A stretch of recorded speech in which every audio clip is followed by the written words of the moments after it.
Hello my dear students, today we are going to do with the poem 2.2, The Sower.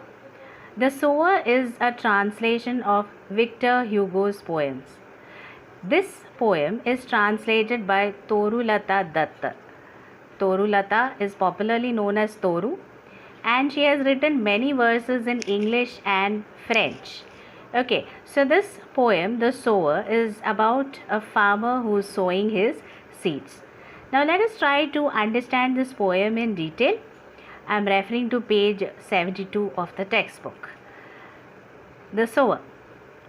Sitting in a porchway cool, sunlight I see dying fast. Twilight hastens on to rule. So you see, the poet is actually an observer who is sitting very relaxed in her porchway. Porchway is actually the veranda. She is sitting and observing the farmer, okay, the sower here. Then the atmosphere is described. So how the sun is about to set. The sunlight I see is dying fast. So it is about for sunset. And the twilight is the time which is described when it is just sunset and it's about to get dark. That's the twilight. And hastens on to rule. Hastens meaning it is coming on fast. All during the day you see the sun is shining bright, but then towards the evening the sun rays seems to dim, right, and the moon light comes up, right. So the working hours have well nigh passed. Shadows run across the lands. So you see that the working hours, you may start working from 7 or 8 in the morning, and which may go up to 6 or 7 at night. So the working hours are complete. Okay, everybody, all the farmers have completed their work and they have gone home, and shadows run across the land. So you find that the shadow, the shadow which falls, so it is lengthening as the sun is setting. The shadows are lengthening, you can see that. There you can find only one sower. The rest of the farmers have left for their home. You can find only one sower which is standing over there. He is lingering still. So he is still waiting there, standing over there. Then you find the description of the sower.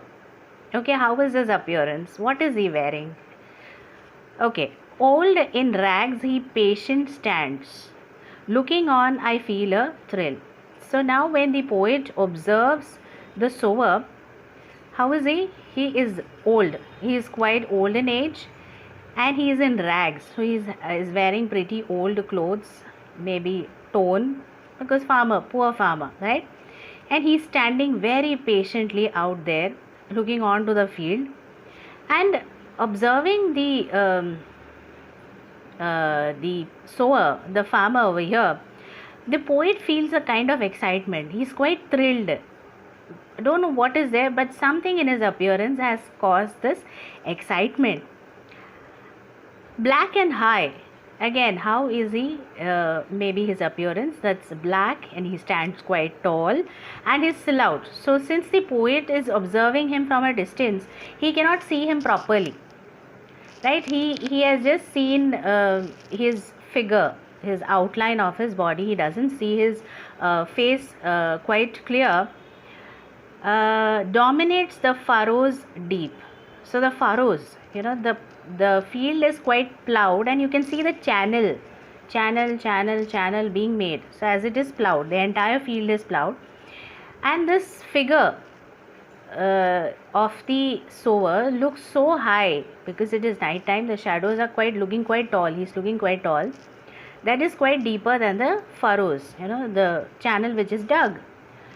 And now what is the next task to be done? Why is he waiting over there? Because he has to sow. Now to sow, the task is set. The fields are plowed. The next thing is to sow the seeds. And you know that it will take some time. And the next you will see some small sprouts coming up, and the crop is growing. Soon shall come a time to reap. The crops will be ready, and it will be time for harvest, right? But it will take the time. The season will play its role, the time will play its role, and the crop will be ready. Marches he along the plain. So now you see, it takes time, but then you won't see the crop if the sower or the farmer doesn't do his job, right? So he all marches along the plain, along the field. He goes on walking, however long his field is. He goes about taking a round of his field, to and fro. He is going to and fro. He has to cover the entire land, scatter them with seeds. From his hands the precious grains. So what is he doing? He is actually going on scattering the grains or the seeds into that channel which is made. Muse I. See, the farmer is absolutely unaware of the fact that he's been observed. Okay, muse I. So the poet is in deep thoughts about the farmer. A lot of excitement, a lot of respect has been developed for the farmer as I see him stride. Stride meaning to take long ride, or long steps. Okay, a long walk, because he has to walk all the way, take a round of his entire field. Darkness deepens. See, it was already sunset. Now it is the night time, and the sun has set, fades the light. So it's absolutely dark now. Now his gestures to mine eyes. Okay, so now the poet is again deeply observing him, and he's quite you see the determination of the sower, because he got to do it at any cost. He has to grow the crops, right? He is quite old.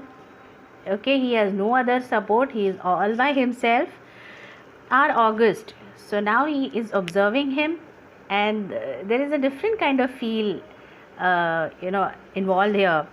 Are august and estranged. So now the poet is filled with complete nobleness, and the sower seems to be so dignified. Whatever work you do, right? We say that whatever work we do, you should feel dignified, you should be honest, and you should have a sense of pride in whatever you do right, because it's ultimately for us, right? And his height seems to touch the starry sky. So such an impression is being set about the sower that it has reached the sky. No words can express what kind of a feeling the poet has had for the sower. So it is so high, it is touching the sky. It seems to touch the starry skies. So in this way he wants to the poet wants to describe in that few moments, in that few minutes, whatever he had observed. He has described it so wonderfully about the sower, and he is all praise for the sower, right? So this was a wonderful poem, Victor Hugo's poem. This poem is actually translated by Toru Dutt. Alright, so I hope you understood the poem. Thank you.